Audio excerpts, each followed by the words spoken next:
Halo semuanya, balik lagi bersama saya di Analisa Teknikal Saham Harian.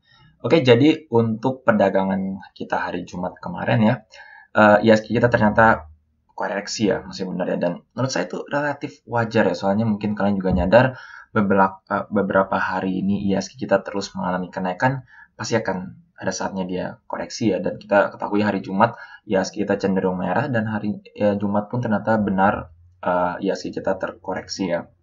Nah, kita langsung aja analisa dari pergerakan IHSG ke depannya gimana ya. Nah, jadi seperti yang saya sudah kasih tahu nih ya di video sebelumnya dan juga mengenai pergerakan harga ya. Ini kita lihat memang pergerakan IHSG kita sudah naik sangat pesat sekali ya. Kita lihat perdagangannya ini terus tertahan di atas EMA 5 ya.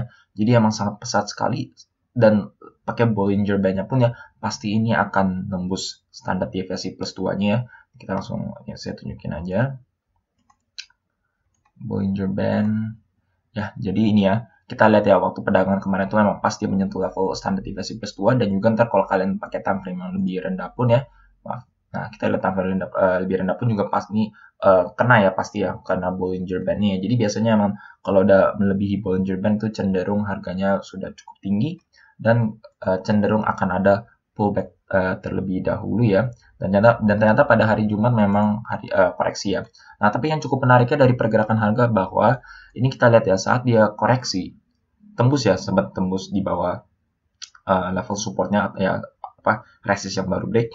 Tapi pada sesi 2 dia kembali ke atas ya. Ini kita lihat penutupannya pun kembali di atas atau di sekitar level support ini ya. Jadi bayangkan dia koreksinya hanya menurut saya bisa dibilang relatif nggak terlalu besar ya dibandingkan kenaikan dia sebelum-sebelumnya. Harganya pun bahkan masih tertahan di level resist di sekitar 6067 ya. Jadi ini cukup, menurut saya sih secara pergerakan harga ini masih cukup strong ya untuk pergerakan IHSG dan koreksinya pun menurut saya cukup wajar. Kita lihat MACD-nya pun masih naik dan kita lihat secara RSI-nya punya ini baru nekuknya sangat kecil sekali. Overall trennya masih naik ya. Kita lihat juga, bayangin ya, ini baru nekuk segini, udah tertahan lagi. Overall, emang kita lihat trennya masih naik. Tetapi emang yang seperti yang di video sebelumnya, kita lihat bahwa RSI-nya pun memang sudah menyentuh level overbought, di mana emang cenderung akan ada koreksi terlebih dahulu ya. Dan terutama pada per jamnya bahkan RSI-nya sudah menyentuh sampai 84 dan akhirnya turun ya. Ini turun pun kita lihat cukup tertahan, jadi turun segini, udah naik dikit, turun lagi, naik lagi ya. Jadi kita lihat di sini emang cukup tertahan secara pergerakan harga, soalnya kalau kita lihat dengan time frame per day-nya pun harganya masih tertahan di level support ini ya. Jadi cukup menarik sih kalau menurut saya untuk pergerakan IHSG ya. Jadi untuk kedepannya gimana? Kalau menurut saya sih bisa aja ya, maksudnya naik kita, tapi menurut saya cukup, soalnya nih bayangin ya dengan penurunan IHSG kita kemarin itu kita lihat bahwa perdagangan harganya pun masih di atas EMA 5 ya, which is relatively sangat tinggi ya. Jadi biasanya sih ya kalau menurut saya dengan kenaikan yang healthy ya, biasanya tuh mungkin kita bisa antisipasi mungkin koreksi terlebih dahulu kali ya, koreksi hingga menyentuh level garis EMA 20 atau mungkin ke level support kembali, walaupun kalau misalkan harganya terus tertahan di atas EMA 5 ya less likely banget untuk kembali ke level support untuk mengalami kenaikan lebih lanjut ya. Jadi overall secara keseluruhan memang sangat strong, pergerakannya menurut saya strong. Walaupun kita tetap maksud saya tetap antisipasi bahwa di setiap kenaikan uptrend ini pasti akan ada pullback dan biasanya tuh tertahan di antara EMA 10 EMA 20 ya, which is trendline yang paling strong, atau EMA 50. Tapi EMA 50 itu biasanya last trendline dari suatu uptrend ya. Biasanya kalau udah tembus EMA 20 biasanya pergerakannya akan mulai berkonsolidasi terlebih dahulu untuk menyentuh EMA 50 dan jika mantul di EMA 50 baru bisa kembali uptrend kembali ya. Jadi untuk IHSG overall masih relatif aman walaupun kita tetap antisipasi beberapa pullback terlebih dahulu ya. Oke, jadi itu aja untuk pergerakan update dari pergerakan IHSG dan selanjutnya kita akan update untuk pergerakan Antam yang kemarin koreksi lumayan dalam ya, minus 3,57%. Dan itu karena pergerakan harga nikel ya, soalnya nikel kemarin tuh minus hingga 1,5 ya, atau sampai 2% ya, cukup besar koreksinya pergerakan harga nikel, sehingga Antam pun juga saya juga cukup terantisipasi bahwa hari Jumat akan koreksi ya, soalnya seiring ISG kita akan merah ya. Nah, jadi untuk pergerakan Antam ini masih kita lihat tertahan di level resist ya, dia nggak bisa break soalnya mengikuti pergerakan nikel, harganya pun kembali di bawah MA20 ya. Jadi menurut saya ntar support selanjutnya itu di garis MA50 untuk pergerakan Antam ya. Overall masih relatif uptrend dari pergerakannya, bahkan kita lihat ini dibandingkan emiten-emiten lain yang dimana bahkan sudah break MA200-nya ya. Jadi secara pergerakan masih relatif aman. Kita lihat money flow index emang masih masih turun ya. Kita lihat penurunannya terus mengalami penurunan yang lebih dalam, jadi emang cenderung untuk mengalami pelemahan.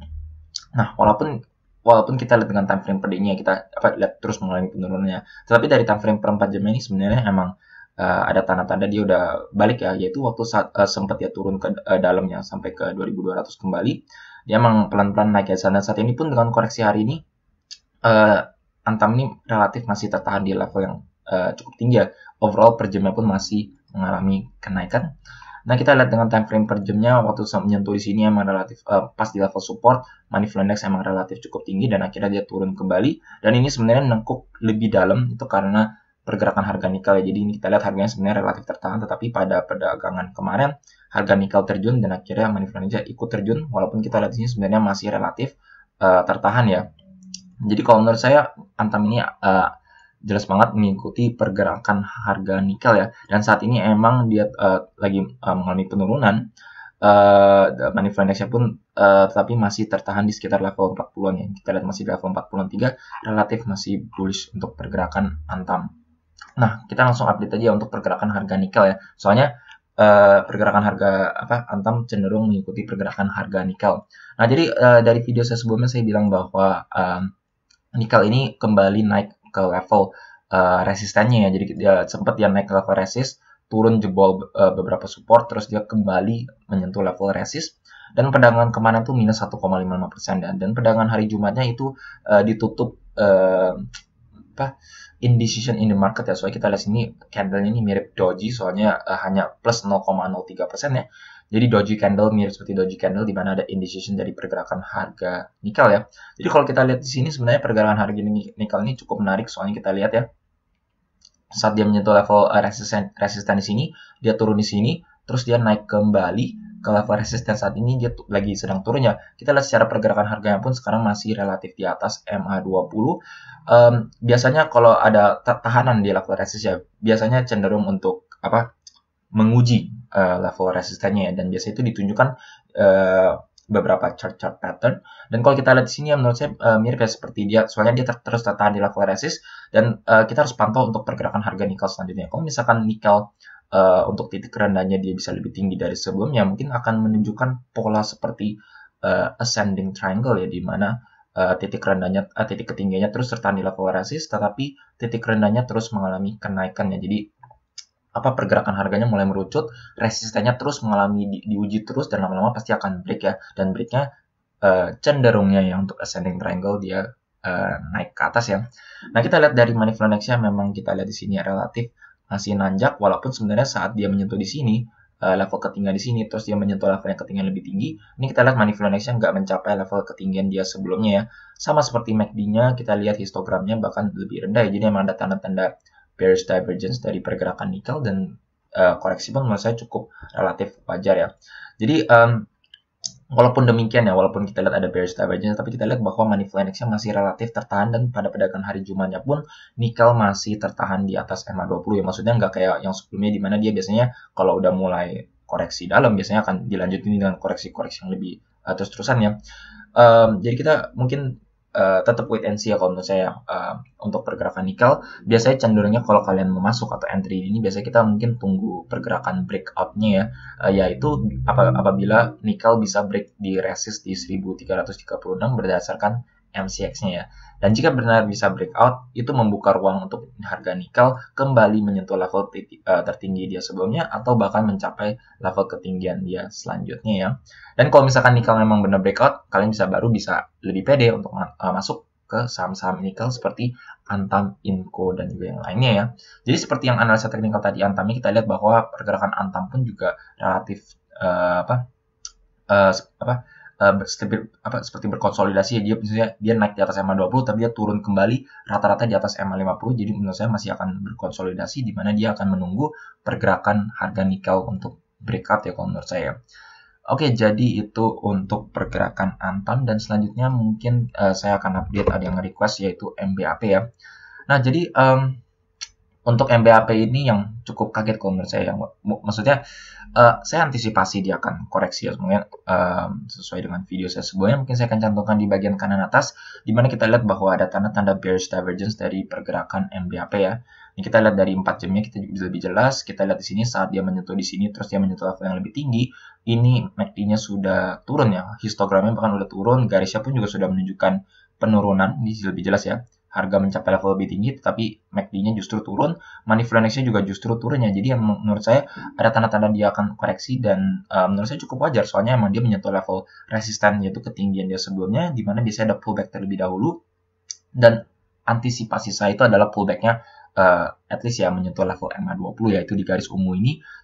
Terus dia mungkin mantul di MA20-nya untuk mengalami kenaikan lebih lanjut ya. Soalnya kita lihat dari pergerakan Newcastle Coal, yaitu batu bara pun relatif masih uptrend ya. Kita lihat di sini kemarin waktu itu sempat 120 ini, sekarang terus kemarinnya kalau nggak salah koreksi, dan hari Jumat kembali hijau lagi. Jadi overall masih uptrend kalau misalnya untuk batu bara ya. Nah, tapi pada perdagangan hari Jumat itu dia koreksi cukup dalam ya, sampai menyentuh level minus 6,58 ya. Bahkan langsung tembus MA20 di garis ungunya, dan saat ini tertahan di garis MA50, yaitu di garis hijaunya ya. Jadi kalau menurut saya, biasanya kalau suatu pergerakan masih di atas MA50 sih, kalau menurut saya masih cukup pede ya. Maksud saya itu akan masih uptrend, walaupun biasanya akan berkonsolidasi terlebih dahulu ya. Jadi mungkin akan berkonsolidasi, mungkin ke tes ulang MA250-nya, baru dia akan mantul ya. Kita juga lihat bahwa money flow index relatif sudah sangat tinggi di pergerakan MBAP ini, di level sangat overbought.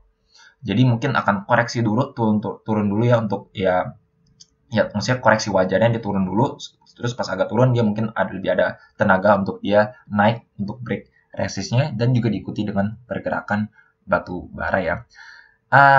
Tetap maksud saya kan masih optimis ya, soalnya batu bara relatif masih uptrend, tetapi ya kalian tetap bisa aja, maksud saya tetap pasang stop loss, dan juga atur strategi kalau misalkan biasanya kalau suatu uptrend yang bisa sudah break itu biasanya orang exit trade kalau misalkan dia udah break MA50 atau dia udah break level support ya. Maksudnya itu tergantung ya, ya itu terserah, maksudnya sesuai trading plan kalian masing-masing ya.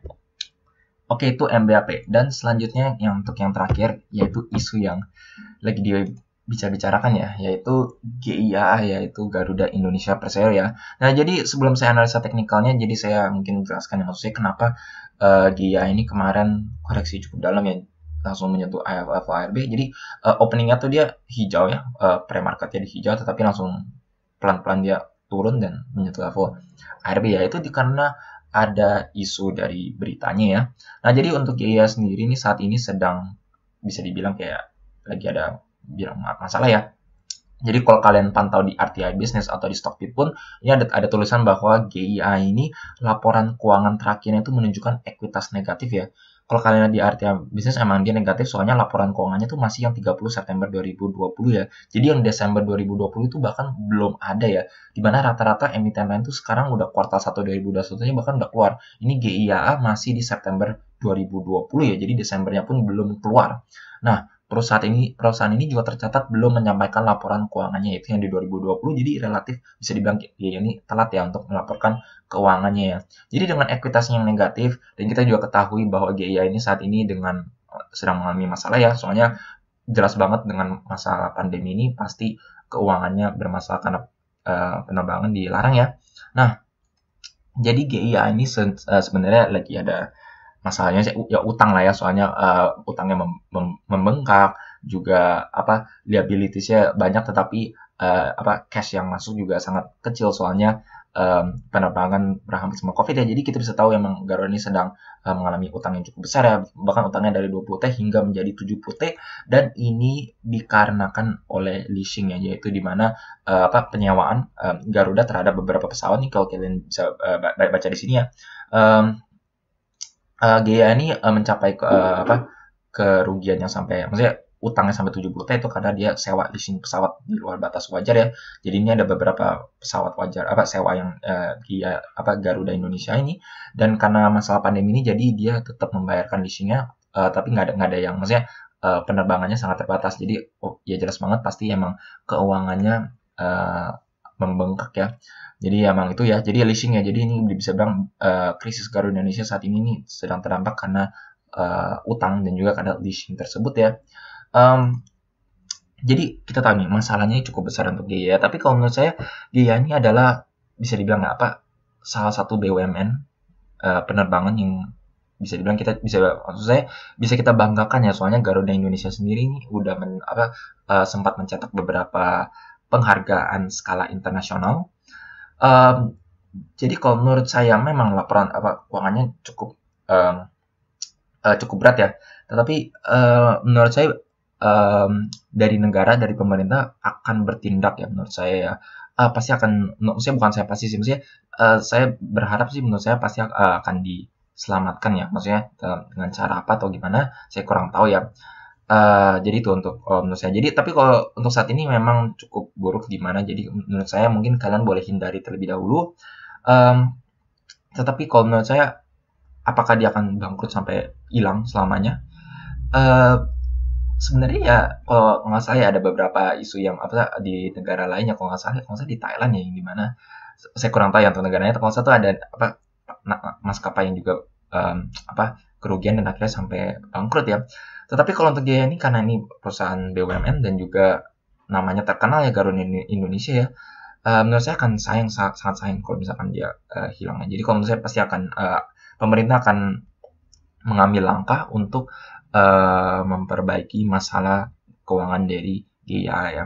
Nah, jadi kita langsung aja analisa pergerakan harga teknikalnya ya.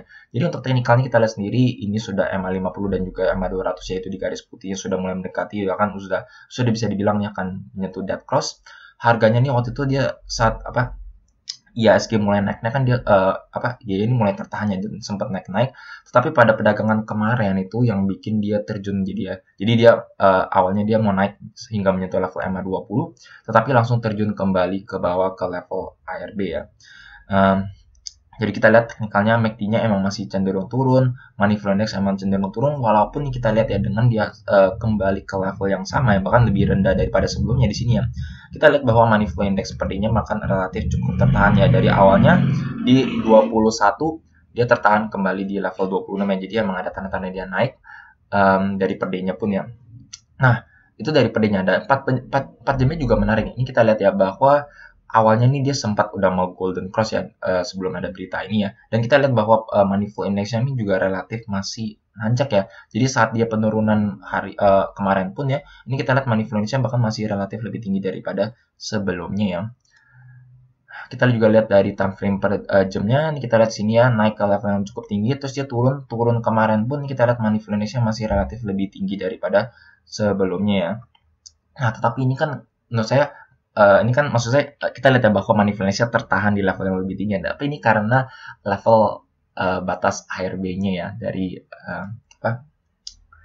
pergerakan sekuritas ya. Jadi kalau menurut saya, kalau misalkan ternyata, soalnya ini kan beritanya cukup berat ya, jadi baiknya sih kita wait and see dulu ya, soalnya biasanya kalau berita ini biasanya dia bisa koreksinya berlanjut ya, jadi maksud saya dengan saat ini karena dia menyentuh level ARB, jadi dia udah nggak bisa turun lebih dalam, Money Flow Index kesannya tertahan, tetapi pas besok ternyata dia turun lebih dalam, bisa aja dia ternyata Money Flow Index-nya terjun lebih dalam ya. Sama seperti ini karena tertahan karena dia menyentuh level ARB udah nggak bisa turun lebih dalam, pas ternyata hari Senin dia turun lebih dalam, baru dia menunjukkan ternyata dia turun lebih dalam untuk menyentuh level oversold ya. Nah, jadi untuk saham-saham yang lagi dapat masalah seperti ini dan beritanya buruk, saran saya mungkin kalau kalian mau masuk untuk entry, terutama untuk kalian masuk untuk technical rebound ya, saran saya kalian masuk aja pas dia menyentuh level oversold ya. Soalnya kita lihat dengan pergerakan GIA ini dia sempat sampai menyentuh level sangat oversold sampai level 1 Money Flow Index-nya ya. Jadi dengan berita ini baiknya kalian kalau maksud saya kalau kalian mau masuk untuk mengantisipasi technical rebound, mendingan kalian tunggu Money Flow Index-nya sampai menyentuh level sangat oversold, baru kalian masuk. Soalnya kalau kalian beli di level yang oversold, your chance untuk dia naik itu lebih tinggi daripada kalian beli di saat ini, di mana money flow index masih di level 37 ya. Oke, jadi untuk video kali ini sekian saja. Jika kalian merasa video seperti ini bermanfaat untuk kalian, jangan lupa untuk subscribe dan juga pencet tombol bel di sebelahnya, supaya kalian selalu terupdate dan ternotifikasi dengan video-video yang saya akan upload setiap harinya. Sekian dari saya, terima kasih.